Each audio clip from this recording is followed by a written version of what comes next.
Good afternoon, everyone. Welcome to another edition of the TMD brand Virtual Mentorship.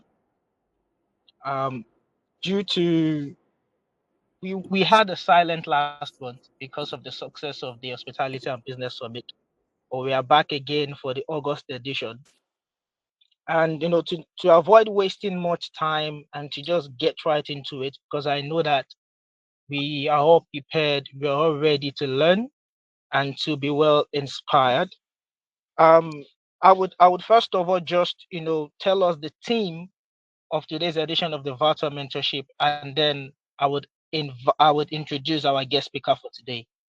Now, okay, the theme for today's edition of the Virtual Mentorship is from local roots to global relevance, strategies for building an impact-driven career.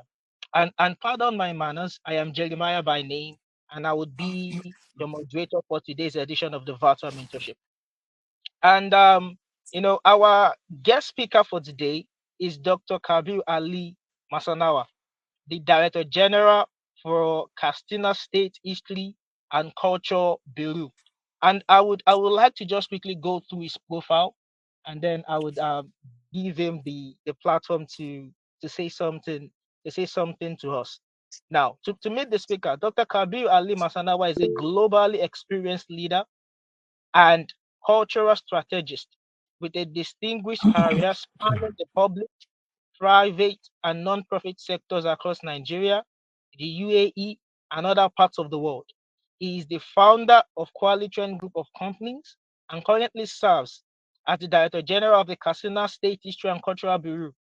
Dr. Masanawa has held several high-profile leadership roles, including Vice President of the Federation of Tourism Association of Nigeria, (FTAN), Vice President of the Angel Investors Business Forum in Dubai, and Country Manager at Styro Homes. His leadership journey is underpinned by deep commitments to innovation, sustainable development, and cross-cultural collaboration. With travel experience in over 100 countries, Dr. Masanawa brings a truly global perspective to local development, tourism promotion, and strategic leadership. His multifaceted background continues to position him as a leading voice in shaping narratives around culture, heritage, and economic transformation. So, with a round of applause, with our emojis, I would like us to welcome our guest speaker for today, Dr. Kabir Ali Masanawa. Sir, it is an honor to have you join us on today's Virtual Mentorship. Thank you very much for that introduction. It's my pleasure to be here. Thank you very much. Thank you. I believe the pleasure is ours. For the privilege you have given unto us to learn from you and to tap from your wealth of knowledge. And I would like to quickly just share these instructions to our participant. You're going to have the opportunity to ask your questions, and when that time comes, please just use the hand signification button, and you'll be given the opportunity to ask a question. But that would be 20 minutes to the end of the session, right? And also, if where you are is loud and you cannot speak, please, if wherever you are is loud and you cannot speak, kindly make use of the in chat box and drop your questions in there, and we'll make sure that we attend to it. Sir, once again, it's an honor of ours to have you come and join us and speak to us and inspire us and mentor the next generation of hospitality, tourism, and transportation professionals, especially in Nigeria, and to speak on the theme from local roots to global relevance and strategies for building an impact-driven career. And I would like to just get right into it immediately, sir. And I would like to just speak on your background for us. And I know that you journeyed from Castina to international leadership space, and I have to say that it's very, very inspiring. And my first question to you, sir, is what core values or vision have helped you stay grounded while expanding your global influence? If my question is clear, sir. Can you come again? It was breaking. Oh, I said, you've journeyed from Castina, like from Nigeria to international leadership space, and I have to say that that is very, very inspiring. And I'm asking that, what are the core values of vision that have helped you stay grounded while expanding your global influence? Okay. Thank you very much for that question. Um, before I start, I would first of all tell everyone that is here. I mean, that's how I started, by having interest in learning. For those who are here, it means that they are passionate about what they do and they're inquisitive, and that's the right direction. To your question, um, straight to the point, let me tell you something. What really kept me going, from those local background coming from Katsina to the global platform, is the culture. Not until you travel around the world you realize that you are who you are by your history, your heritage, your culture. So, and your culture defines you in so many ways. Your food, the type of food you eat, so cuisine is important. The way you dress, so dressing is important. Fashion is key. The way you maintain relationships, so it means, for example, when the Yorubas are greeting, they will dobale, go all the way down. These are important things, and that's what makes us different from the West or the East or the Middle East. Um, Living there is totally different from when you're traveling there. So a tourist might not understand what it really means to live in the UAE. But when you're living there, you'll be able to understand the way the real Emiratis are and what they do. And what I've learned from that and why I appreciated my own culture is they do not compromise when it comes to their culture. Anything that has to do with their living, with their eating, um, it's always, maintained. It's like preserved. I can guarantee you, most people that have traveled to Dubai or the UAE in general, um, they might have met the real Emiratis, 10% of them. But most of the Arabs you see, they are not the Emiratis. Those Emiratis, there's a way you can understand that, yes, they're the ones, they're the locals, from a certain way they behave, they dress, the way they're conservative, and all that. A lot of people are from Arab speaking world. So when they dress like the Emiratis, people think they're the Emiratis.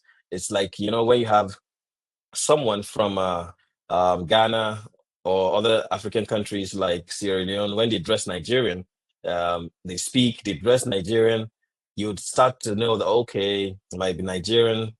I mean, he might dress like Nigerian, but he's not definitely not Nigerian. So unless you're living there, you understand. Now, why am I saying this? When you compromise on where you come from, that is the beginning of the loss of your foundation.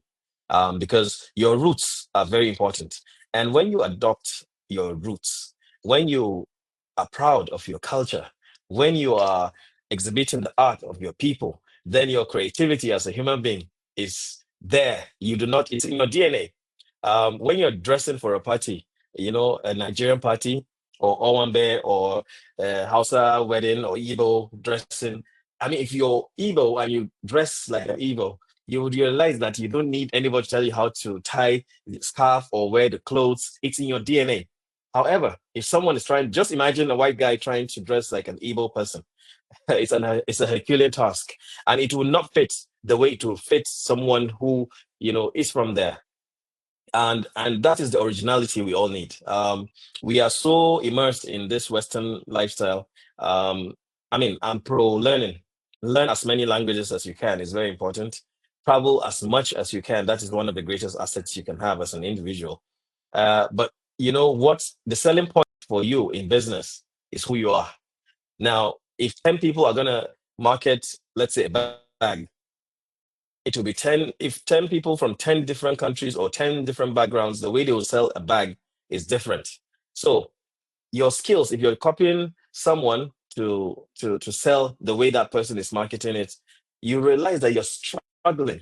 However, if you're doing it the way, if, for example, all you can speak is broken English, and then you start, doing your own style. I beg this one, nothing like this one. You speak your own style. You speak what you can do. You don't copy anybody. You don't copy Kabir. You don't copy Marvel or anybody. You be yourself. So originality gives you that individual niche that nobody can copy. Even your kids, eventually, you cannot. It's like trying to imitate your parents. You cannot get there.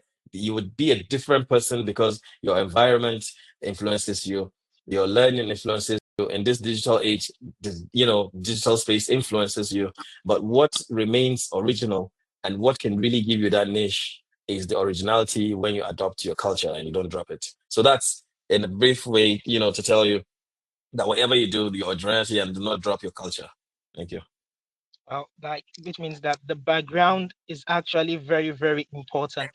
If you're going to have any Oh, form of yes. global impact, the background is very, very important, and you should not deviate.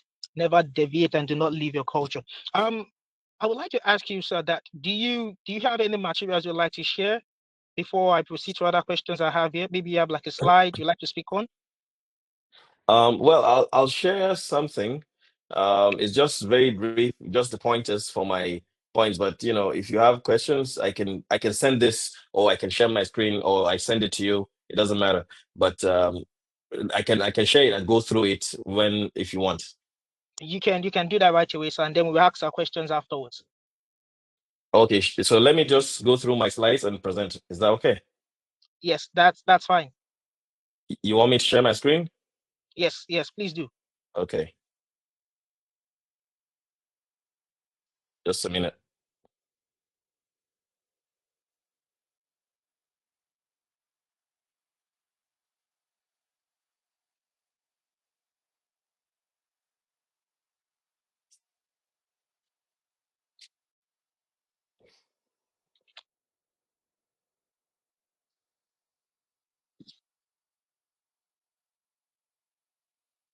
Okay.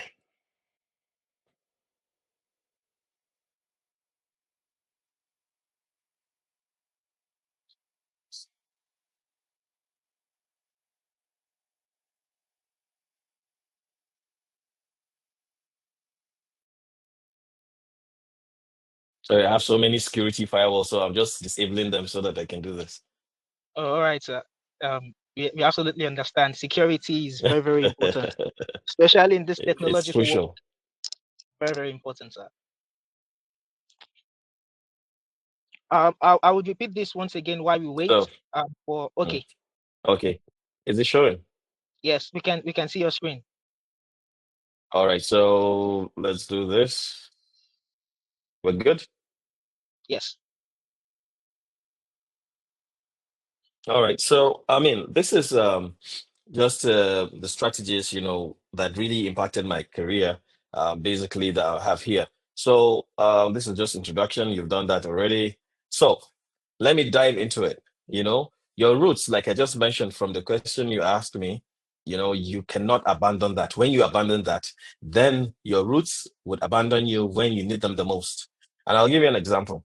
Those with second passports or two citizenships, or maybe they denounce Nigeria and go to another country. Eventually, in their late, maybe adulthood, they would want to come home, they would want to do some things back home, and you'll see that now it's too late. So it's important to understand that your roots are actually your strength. When people start saying that the Nigerian passport is this and that, please don't go into that. If you have a good track record, you make a good living for yourself, and you're disciplined with integrity, it doesn't matter your passport, and people still make it without living in other countries or traveling to other countries. However, it is very important to travel. I can say that I understand Nigeria a lot because I've been to all the states and over 400 local governments because I like traveling. I'd advise everyone here to really be able to think global and act local. If you watch the Nigerian movie space, for example, what has happened to that space when they understood that they cannot copy what Hollywood is doing, and they adopted what Nigerians love and what they can sell to the world. Our Nigerian movies are doing fantastically well. And the reason is they're thinking global and they're acting local. We act our own way. We do our own movies, our own style, with the best technology out there. So it's important to understand that if you lose that your locality, your cultural feel that is in your DNA, then you lose everything that the global world would, appreciate. Um, can you hear me, guys? Yes, yes, we Yes, can. yes. Okay, okay, brilliant. So then resilience, it's crucial. Your Um, screen is disabled, sir. If I may say, your screen is no longer sharing. okay,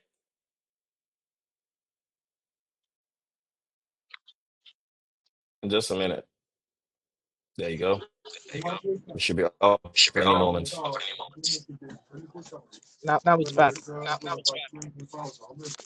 All right.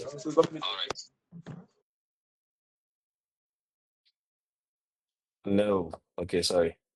I hope you're not getting the double edged thing. You can see the Now screen it's back to properly. the slide. It's back to the slide. Okay. All right. So, um, you need resilience in whatever you do, and challenges must happen. If there are no challenges, believe me, you're not in the right space. Um, if you're getting a lot of challenges, it means you're really in the right space. But what you need to do to get there is what you guys have really created today. That's mentorship. I'm a product of mentorship. I have a lot of mentors, different categories for different reasons. There are people that will just help you with your mental health, that you think right and all that. There are people that will help you academically, guide you. There are people that would actually even give you seed funding for something because they see the opportunities in you, the potentials in you, and that's how you need to position yourself. Resilience turns into challenges, just like I put here, and opportunities. Don't believe when people say opportunity comes once in a lifetime. It's a joke. People don't want you to know. It's like saying that you should focus on one thing. You can be jack of all trades. How come if focusing is you're focusing conglomerates are not focusing on one thing? So people don't want you perhaps to understand how the dynamics of life is. The human being is designed to be like a supercomputer. If you look at it, whatever a computer does, the inputs come from a human being. It's not the other way around. The human being created the computer, created the programming and all that. You might think because the computer is be able to process a lot, that it has that power, but we built it. Don't forget that foundation, and we can do whatever we want if we put our minds to it because we're all fragments of our imagination. Next is innovation. Oh, sorry. I think my screen, you've lost it again, right? Yes, we have. I think I know what happened. It's going into sleep, but because it's on battery, I didn't fix. Let me just put the lights and then we're good. Sorry, Joe. Okay, it's back. Yes, it is. So innovation, tradition equals to sustainability. Why do I have innovation and tradition here? Tradition, not in the sense that, in terms of dressing and all that. No, in terms of culture, a company has a company culture. Perhaps they open at 9, close at 5. Some open at 11, close at 10. It depends. So that kind of tradition, what you're used to doing. But in whatever we're doing, if we're not innovative, then it's the same thing from generation to generation. Now, if you want to maintain a certain tradition. I'll give you an example from where I come from Katsina, where during the Salah festivities, we ride our horses. That's the Daba. Um, the Daba is a way of preserving our culture, our art, and our creativity. It's shown through what we wear, the horses we ride, what we wear on them, the drums we beat during the time, the trumpets. So that's a tradition. But every year you'll see some sort of innovation in the way we dress. But you can identify that indeed that's coming perhaps from the north because of the way we're dressing. But it's being modernized with contemporary. So you need to be innovative, but don't miss the tradition, and that will make you sustainable. Next, we have my advice for the youth. Um, I'll tell you a story. It's a short one, and this from my professor. He's called Professor Devashish in Singapore. Back then at school, and you know, after a mind blowing lecture, he looked at us. I said, "Guys, we need to go and have tea because there are some things I need to um, also impact on you, but it's running late. So where do we go to? Any ideas?" He asked that question, and nobody raised a hand. Just one person. And when he raised his hand, um, he said, "Okay, where are we going to?" He said, "Okay, just follow me." As we closed, we went out. When we were about to take the bus, the professor asked him actually, "Okay, so now, where are we heading to? Which place are we going to continue these discussions?" He said, "Actually, I'm thinking of." He gave 3 options. So at the point where he told the professor he has an idea in the lecture hall, he actually had nowhere. But that was an exhibition of leadership, and that's what the professor said. Sometimes you don't know where you're heading to, but you believe that you get that solution. There will be light at the end of the tunnel, and that's the risk we have to take most of the time. Now, moving it to the last thing he told us, he said, "Guys, for every lecture that I give you, I'm gonna live in you for the rest of your lives." And by myself speaking to all the youth here online, clearly Professor Devashish has is living now through you. I mean, through me to you now. So the impact and the idea of learning and also teaching others is that people would learn from you and you will keep living in those people. And if we don't create that kind of opportunity where we live in others and make them better, then we definitely cannot make it in life. That is the key ingredient of burning your success. If you do not build people, you will lose people. If you do not build businesses, you will lose businesses. So no matter what you put in, you will lose it if you don't understand these things. And where you start, like I said, here is what we have. And what do you have? You can use digital skills, you can use digital tools like I wrote here, but the key thing is to understand where you want to play, which role you want to play. Who do I want to be? Do I want to be a lecturer? No. Do I want to be a speaker? No. Do I want to be a motivator? No. Do I want to be a pilot? You need to understand the kind of space you want to play in. If you're playing in tourism, for example, or hospitality, you must understand it's a space that is extremely sensitive. And those who behave and aspire for perfection are the ones that usually remain in this space, so, and you must be able to see you attend a lot of conferences, a lot of classes to build your network, and you seek mentors from all parts of the world. I did a lot of things while I was in the UAE. What did I do?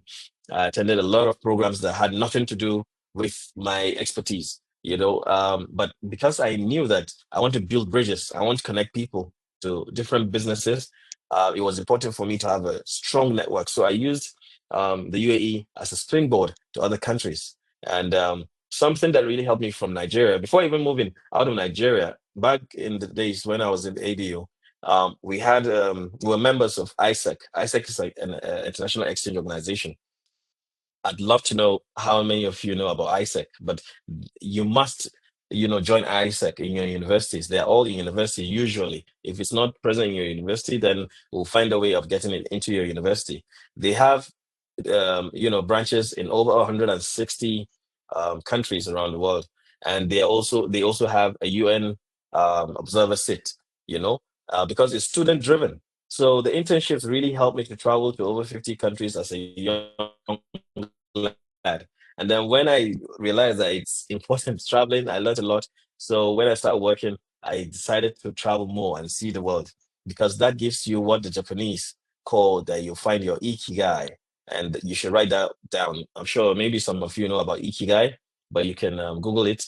Ikigai, you will understand your purpose of life, and you understand if you're not doing things, um, if you're not doing things that would help you, or you get paid, or you're part of those who make things happen, then you will lose a lot in life, and that's not what we want. What we want is for people to appreciate us, pay for our time, and then it's sustainable. Most of all, it's what we love doing, so then it will last for a very, very long time. Because if you localize your things, you create solutions that really would impact where you live or your community or your country. I mean, the world is like stepping stone. You can also hit the moon. Now, skills for growth. I mentioned some of them actually. I told you about the story about leadership, and also now the teamwork. How do you really become a good team player? A good team leader, not teamwork now, a good team leader. Make sure that he does the least of the work by getting others to do the work. You will learn from others. So when you see that there are people with strengths in different background from different backgrounds, allow them, feed you with information. Let them feed you information. Lack of giving people opportunity to actually work or research or come close to you or tell you about their own creativity and all that messes up your success. But because when you say you want to know everything, you want to do everything, then you become a manager, not a supervisor.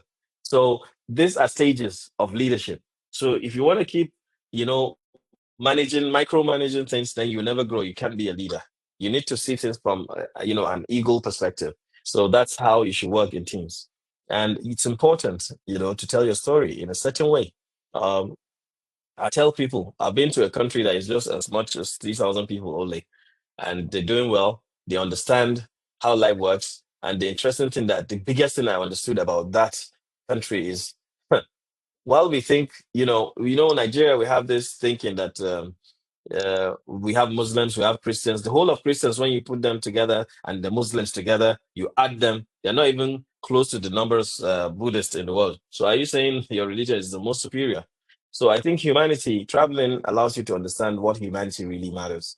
I'm not disputing or saying anything about religion, but I'm just trying for you to understand the perspective of people around the world, and they will not cheat you. It's the same norms that we know, that they also subscribe to, they believe in. And in most cases, you realize those who understand the way the world works, they do not cross barriers of religion, ethnicity, language, all those little barriers. So for us, if you want to make it, you must be able to tell your story in a certain way. You must be able to communicate in a certain way. Um, for us to be online, I'm sure most of us here, uh, have digital literacy and creativity. I've seen what the team from TMD has been doing for years now, and I'm glad really what you've done, and the kind of space you're playing in is quite unique. And I look forward to see how we can also integrate some of the things you're doing, maybe with some also internship um, um, spaces that we can get here in Nigeria and also outside the country. That's why it's important for you to research on ISEC, and I'll see how I can help with that. Now, whatever you're doing, you must have cultural intelligence and adaptability. What do I mean here? Um, from what we see all over the world, let's use Mexico, for example. Um, there's a place called Cancun.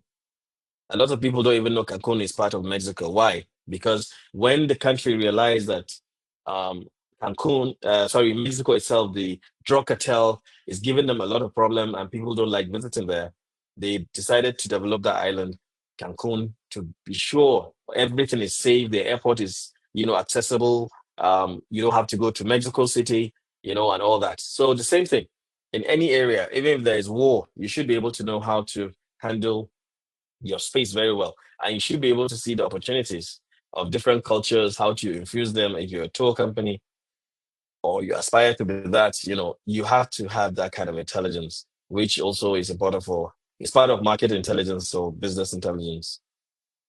Now, call to action. I would love to read from you guys, and I would love to see what you do based on what I'll tell you. Identify one project in Nigeria this week that is in tourism or hospitality or the arts and culture space. And simple thing, just drop a statement or a paragraph of what you think can be done to exponentially make it better. You need to share your progress publicly, tag us, and all that. From that, they will find a mentor to connect you or a partner. And by that statement, just a statement, make sure that it's something that can leave a lasting legacy, because you don't know who will see it.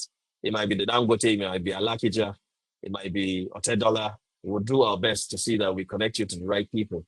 I know one thing I can definitely do is the top 10 of those, we can get the Honorable Minister of Art, Culture, Tourism, and the Creative Economy to address the top 10. And with that, I'd like to say thank you, and I look forward to also engaging you guys in the future. Over to you. Appreciate it. Well, I have to say that that was not just you said it was a brief presentation, but that was more than brief. That was an Mhm. amazing presentation, sir. In Thank you. that short time in which you spoke, we've been well inspired, encouraged. And I have to say that you mentioned something about being a jack of all trade, and how in this age and time, in over time, people have seen it as a bad thing. And I wanted to ask this question to you. And it is the fact that no, you have led initiatives in government, business, and non-profit sectors, which means you have been able to do things across different sectors. You have not just been boxed to a particular line. So I want to ask you that what are the common leadership traits that have helped you thrive, and how can young people prepare for that multi-sector career? Like what are those things that have helped you to be able to function in all of these areas of life and do so well? You would like to know, sir. Okay, thank you very much.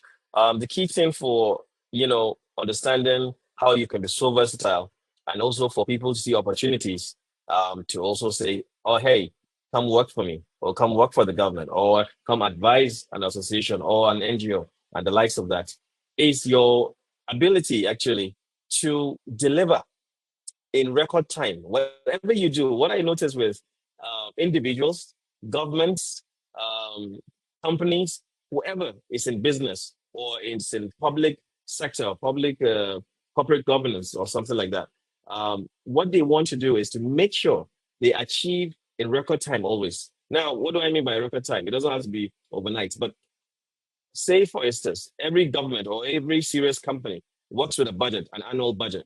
So if they work with an annual budget, then they have a timeline, right?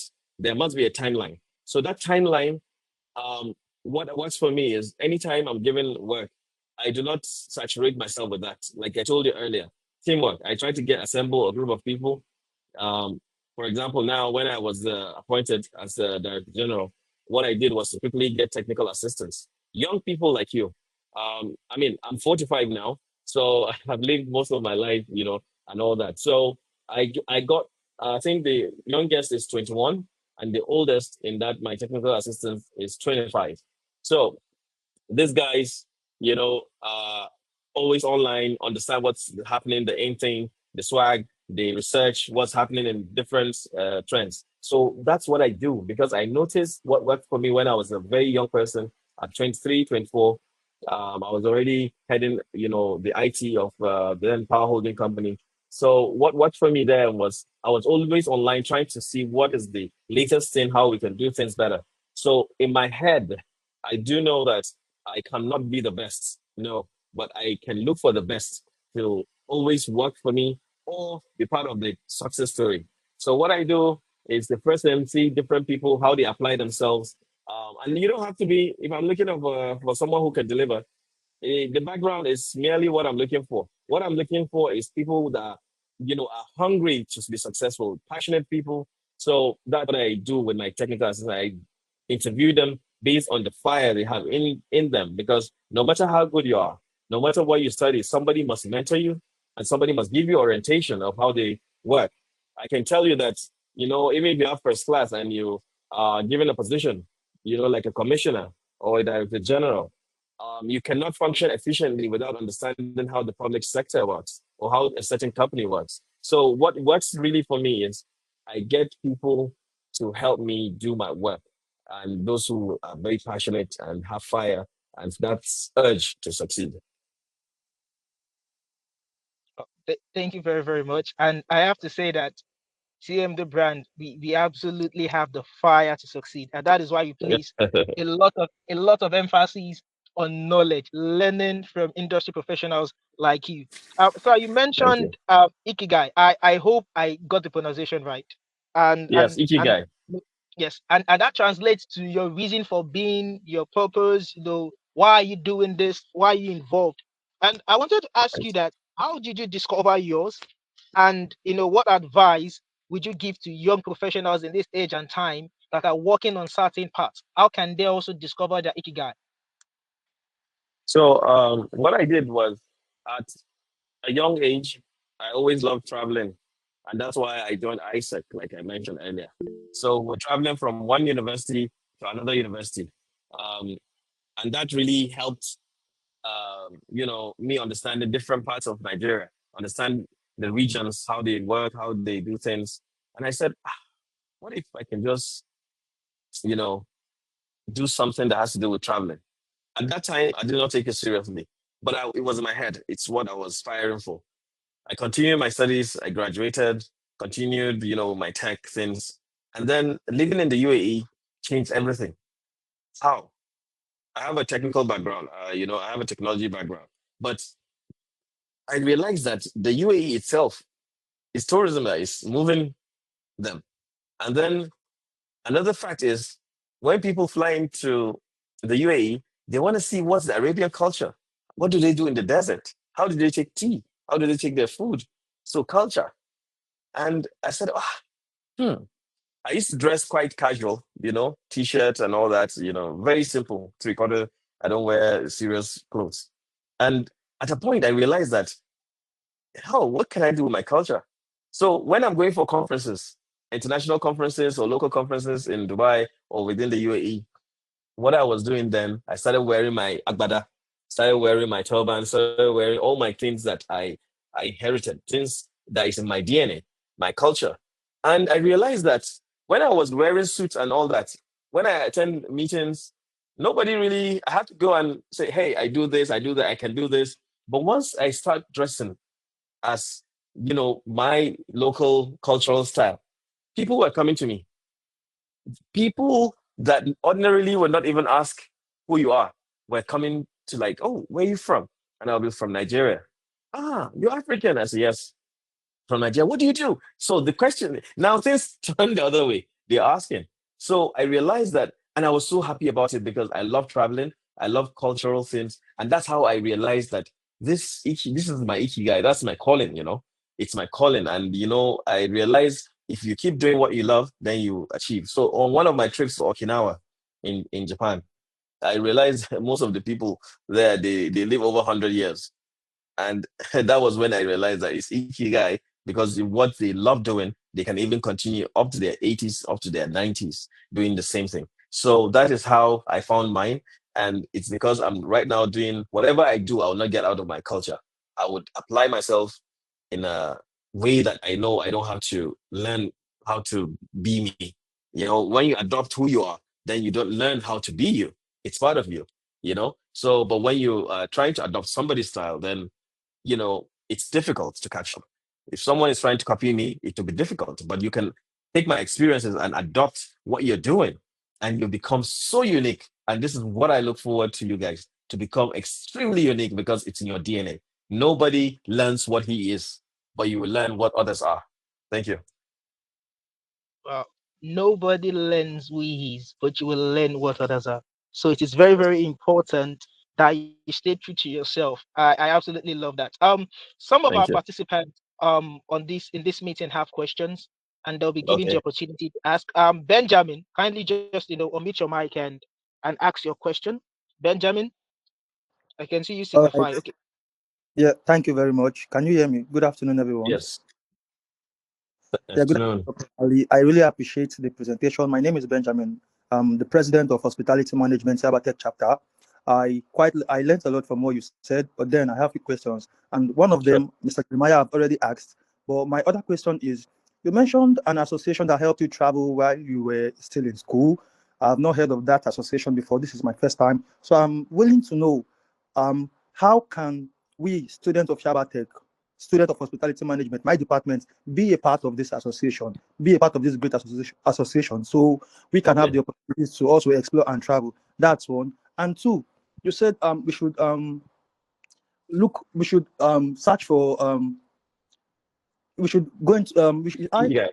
sorry, I'm trying to put my words together. All right, you said if Okay. you're from the hospitality industry, you should look for something that you know you can contribute to that industry and tag you.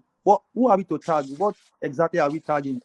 Before you can connect us to the mentors, just like you said. Yeah, if you understand what I mean. So yes, that's I my know. question. I know what you mean.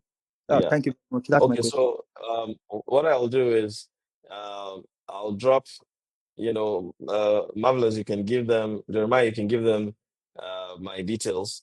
But one of the things here is you can, I've dropped in the chat my handle. So I'll send the information there where you will be able to see more about Isaac, and I can also drop that. I'll send you the. What I'll do is I'll put it on my.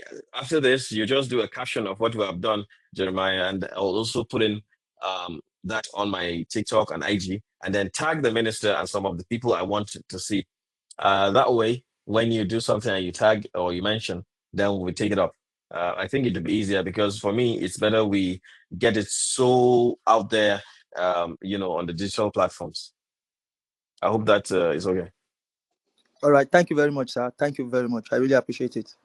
You're welcome. So thank you, Benjamin, for that question. Um, we also have some question in the chat box, and I would like to just read them out so you can tackle them, sir. Okay, sure. And we have a question. The question says that if you could go back to the past 20 years, what will you do differently today? If you can go back into the past 20 years, what will you do differently with all of the experiences you've had today? To be honest, I have two to three things I would make sure I do. The first one is you don't have to study all the way to PhD to be able to make things. I'm not saying you guys shouldn't. I've done that. I'm not. You should. What I'm saying is, to me, I would have concentrated on super, super dope, specific things that would make my life better. Why am I saying this? After all the things that I've done, after everything, what really has made a lot of difference for me are the international courses and special trainings and courses and certifications that made the difference for me. That's one. Number two, secondly, I'd love, sorry, there's an interruption. So, secondly, the thing that I'll do is to get married early. Yeah, I think getting married doesn't stop anything. It's they just you can get married early and start doing the right thing at the right time. I think it's better. You get married early. It's what I would advise anyone. If you have the opportunity, guys, build your life and grow up with your kids. Really, really important. You don't have to wait to be a billionaire or millionaire. All those things would happen eventually, whether you decided to or not. What will happen will happen. So it's better to start in the right way, get the best partner you can get, and grow up together. So that is very important. And the last thing I would like to do is to be more, more kind to my parents. I wouldn't go for parties when they say I shouldn't go. So I'll listen to them better. So I advise you guys to listen to to your parents or your guardians. So those are the three things I would have loved to change. Thank you. Thank you very much for that. For those that are saying, they need to build their career, they put marriage last, you can have a rethink. We also have another question here, in the chat box, and this question says, "What has failure taught you? What has failure taught you? Maybe you've experienced some kind of setback or challenge along the way, sir. And what has been the biggest lessons you've learned from that situation?" Mm. Well, failure is still teaching me. I'll tell you. What I realized that in life you must constantly be able to solve things that fail because they will keep failing. Your ability to be persistent and resilient about those failures and move on is what really is important. Now, when you fail and you decide to stop, then you don't know whether it's possible. But at least failing will tell you that I don't have to do that again you know so when you fail, that option at least doesn't work. So failures are important to success because you try different things, you adopt different things, you meet different people, you break up in relationships, you make new relationships. So when you're making those new relationships, you know exactly what to avoid to make it better. Same thing with business. Your investments, your internal business process, or your governance or leadership, these are important things. Failure is part of success, and the more you fail, the more you understand how life is and how business is. Thank you very, very much. We also have another question here. And this person is asking because I believe the person is asking because you mentioned you have a research team that helps you with carrying out research and all that, and they're Yeah. asking that what are the trending niche that you think the upcoming generation can plug into that would still be relevant in the next 20 years. The trending niche in hospitality, tourism, and transportation industry that will be relevant now in the next 20 years. All right. So for me, I'll tell you what I foresee is technology is here to stay. First of all, let's have that. It's here to stay to make things better. But it will evolve. Just like AI is changing a lot of things, the way we do things. So technology is very, very important. Now, the thing that would work for the hospitality space or tourism is the authenticity of our art and our culture, because that translates to whatever we do. For example, let's take the entertainment industry. Let's take, Burna Boy, Davido, and the rest. That part that they've taken and exported, you can see their originality is still there as Nigerians, even in the songs. So now Burna Boy, Coldplay, but still he mixes our Niger flavor and all that. That is our soft power. And this soft power will allow us to export our art, our culture, and we're changing the whole, space when it comes to entertainment around the world. This is a phenomenon. And I think it will be for a very long time. The movie industry is doing that. The tourism sectors, resorts are doing that. People want to know more about Nigeria and what they have to offer. So let them stay, authentic, and look for things that are really authentic within the Nigerian space, because there are two things that happen right now and they're sparking up: the domestic tourism and also the international tourism inbound. So those are the spaces, and that's my advice. All right. Thank you very much for that. Someone just dropped in a new question, and the individual is asking, Adebayo Olusegun is asking that, how do you successfully handle distraction? How do you stay focused, even at this point in your career, that you do not allow distraction sway you and lead you astray? Okay. This comes very close to something someone asked me at a certain point, and that was, talking about the what a CEO must go through, and what a CEO goes through. Um, it's really, really, um, tough in two to three spaces. Number one, you have to be reinventing yourself so that you don't get distracted by other people who think they're better. You need to do that. Secondly, you must be a sports person. Sports person is important. Staying fit. I like playing golf, or working out and things like that. You must be able to have that kind of thing. It will take your stress and fatigue and distraction from useless time off. Now, the third and risky one, always. It's risky, but it's important. Why is it important? As a lady or a man and you're highly placed, you get people wanting to be very close to you. People want to get close to you. People want to have good time with you personally, off the records. People want to, distract you. And if you're not careful, you lose focus, and your social lifestyle will take a toll on you and you'll pay for it. So for you to get, really to maintain your integrity, you know, the best thing is to be as open as possible. What do I mean by open as possible? Have activities that take up your time. And when it's time for your family, have time for family. If you're a youth, what you do? When I was in university, I'm always playing my games at home.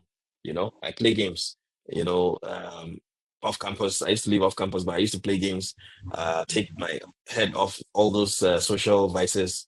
Otherwise, you get a bad company and it's tough to maintain that. However, you must have some part of you that understands social lifestyle.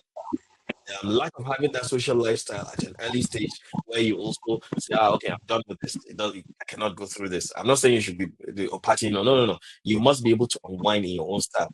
But if you don't have it, it's always focus on books and the rest. It will catch up with you at a later stage in life. Most what I've seen with a lot of my friends is when we all settled down, that's when they started clubbing, they started, partying all over, doing things that is not right and all that. So at every given stage you have, unwind. Maybe you love football, you love going to the cinema, the ladies love gym and all that. You must have something that takes up your time socially, and you must have that unwinding. It's important. Thank you very, very much for that. We are almost out of time for the Virtual Mentorship, and we recognize how busy your schedule might be, how busy your schedule is, and we know that we have to finish. So this is going to be the last question, after which you can give us your parting words. Please, Ayomi Dotman, can you please kindly mute your mic? Please kindly do that, mute your mic. And this is the last question, sir. Many young Okay. professionals, a lot of young professionals want to go global. They want to go big, international space. but sometimes they overlook the power of starting locally, starting from the local roots. And we wanted to ask you that what are some of the common pitfalls you've observed, and how can they be avoided? The last part, can you come on Like, that okay, again? what are some of the common pitfalls you've observed, and how can they be avoided? Okay, for those who want to go They global. want to go. They want to go globally, but they sometimes overlook the power of starting locally. Okay. What I would say is there's good news. And what is the good news? You don't have to travel anywhere to start, because once you're online, you can tag who you want around the world. You can create the noise. You can attend the right conferences, and from there, people will pick up interest. So that is a unique and opportunity for anyone who wants to go global. Um, when you want to travel to another destination, that's when it becomes a problem. You don't have to travel to make that. Start the impact locally, build. That's what I did, build relationships locally. Then you do it regionally, they around the country, nationally. And then perhaps, from there, you're attending different programs. Go online, check for different international programs that you can get sponsorships. I mean, funny enough, if you're doing something locally that is really original or authentic, there are people out that are willing to sponsor. But you have to know where these opportunities are, and you must have something that is really authentic. For example, Africa Celebrates. You can check that, africacelebrates.com, I think. You'll see a lot that has to do with art, culture. It's backed by the African Union. And they go from Africa to Europe, showcasing African heritage, art, fashion, and so many other things. So for those who want to play in this space, all I'll say is shine your eyes. The opportunities are there. And that's why you have mentors. When you have mentors, they're supposed to give you that necessary link to the outside world. And that's what we're going to help you do. Thank you very, very much for answering our question and for sharing deep insights with us. And this is going to be the last of our questions. This is going to be the last of our request. Your parting words for us, sir. Your parting was an advice, something you would like to share with us before you leave, sir. Okay. I would say, as young people, you are the future of Nigeria, future of Africa. You know, if you combine your local strength, your authenticity, your culture, with a global outlook, there is no limit to what you can achieve. There is no limit to where and how far you can go. So let's try to shape your future together, because if we shape your future together, we're shaping our future, and Nigeria's future and African future. And I wish you good luck, and I look forward to engaging with you guys. God bless. Thank you very, very much for such an amazing session with you. We have learned so much. We've been well blessed, and Thank you. we, Appreciate it. on behalf of the entire TMD brand, we want to say a big thank you. And I would also like to call on Mr. Marvelous, to just give the last word. Just say something, Mr. Marvelous. All right, thank you so much, Mr. Jeremiah. Sincerely, I have been overwhelmed. Hey, doctor, you came prepared for us today. The words were just coming line after line, precept after precept. But trust me, I had learned so much today, so much, and I can't wait to start implementing these things myself. Thank you so much, sir, for your time. Thank you. For the body of knowledge that me. transformed us. For the body of knowledge that have really transformed us. Sincerely, doctor, I can see the beauty of exposure. Traveling over 100 countries, it's no joke. Thank you. It's such a wonderful time, man. Appreciate it. Look forward to having you some other time. No problem. I appreciate it. Have a great day, and good evening, everybody. Goodbye.